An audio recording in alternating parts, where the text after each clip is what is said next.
La fête de la science prend tout son sens aujourd'hui. C'est un des moments phares, des 3 journées phares de la fête de la science. Après avoir commencé à Bonifacio, enfin plus exactement à Propriano, où il y a eu une manifestation pour les scolaires de l'extrême sud et du sud de la Corse. Corté est la journée traditionnelle, puisqu'elle a lieu à l'université, en collaboration avec l'université de Corse bien sûr. Donc il y a la possibilité de visite de labo, de voir un peu le travail des chercheurs in situ.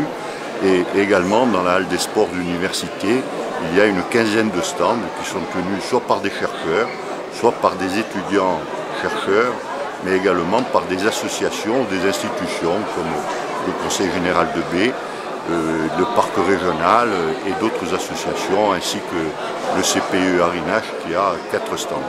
Il y a combien d'élèves aujourd'hui? Alors aujourd'hui, il y a un peu plus de 400 élèves, puisque nous limitons le nombre de la présence des élèves en raison de la capacité d'accueil de la halle des sports et des conditions de sécurité.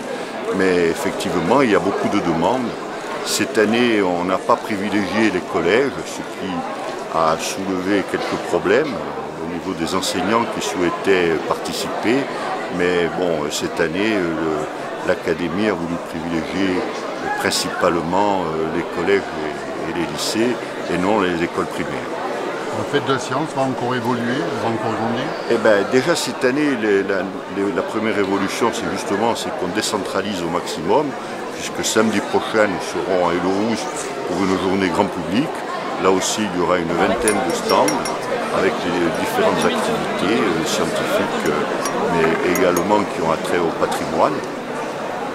Cette journée, nous l'avons souhaitée en Balagne, qui est une région importante avec laquelle le CPIE travaille beaucoup. Et dans les prochaines années, nous allons encore plus décentraliser.